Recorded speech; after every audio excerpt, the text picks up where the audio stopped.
Hello, and welcome to Student Success Shorts with SI. This video was developed by the Supplemental Instruction program at the University of Texas at San Antonio.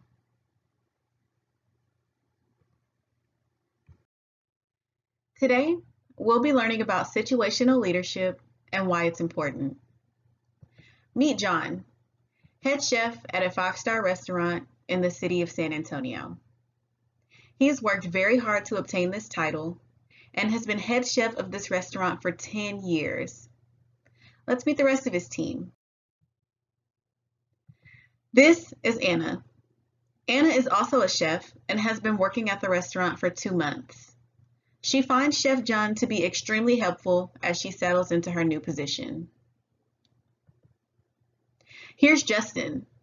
Justin has been working with the team for 1.5 years.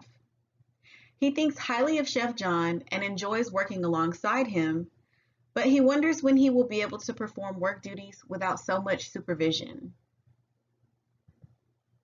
Finally, we have Jessie. She has been working for the restaurant for 4 years now, but she's growing tired of the work environment.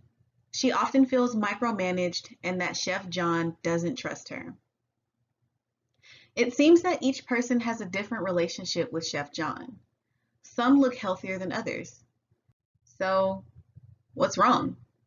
Is Chef John using the wrong leadership style? The answer to this question is yes and no. This is where the concept of situational leadership comes in. Situational leadership is a methodology based on the leader-follower relationship.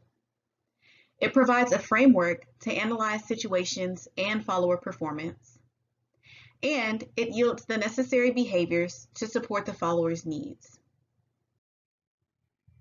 This graphic shows us the suggested leadership style for different types of followers. Are we dealing with self-reliant achievers with high competence and high commitment? If so, we should use a delegating leadership style with low supportive and directive behavior, as this follower can be trusted to handle tasks and responsibilities independently. What about our enthusiastic beginners? With these individuals, it is suggested we use a directing approach with low supportive and high directive behavior to establish expectations and guide the beginner on a path to success. As we look through each of Chef John's professional relationships with his employees, let's see how he could improve each relationship by adapting his leadership style and approach. Let's revisit Anna's relationship with Chef John. Knowing that Anna has only been working at the restaurant for 2 months, it might be most appropriate for Chef John to use a directing leadership style.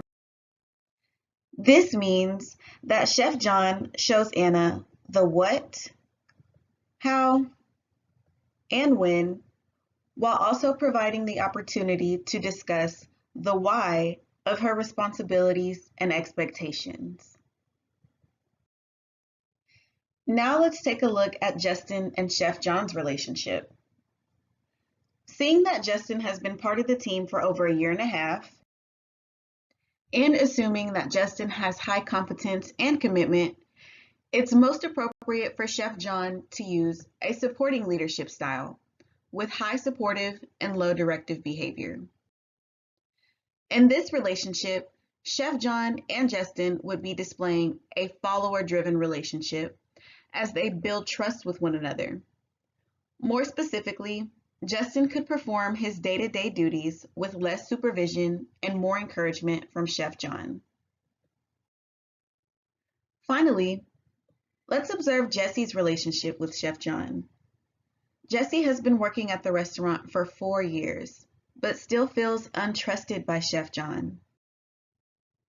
Knowing that Jessie is a loyal and trustworthy member of the team, Chef John could adapt to a delegating leadership style, as Jessie's requirements for supportive and directive approaches are low. This would convey to both Jessie and Chef John that there is trust established on both ends of their professional relationship. Our chart and scenario has allowed us to see that if Chef John is willing to recognize the needs of his employees and adapt his leadership style in such a way that his approach meets the needs of each individual. There is sure to be a healthy give and take relationship that develops between Chef John and each employee. So, how can we as leaders apply this to our lives? First, it is important to be willing to learn about those we lead. Paying attention to their strengths, weaknesses, and performance is the first step in determining which leadership style to use with each individual. After making the right assessments is when your leadership style should match your followers' needs.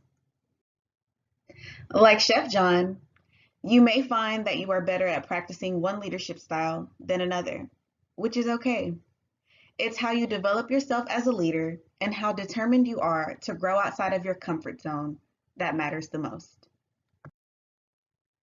For those who are unfamiliar with UTSA's SI program, we focus on meeting student needs by providing weekly study sessions to students enrolled in historically difficult courses at UTSA.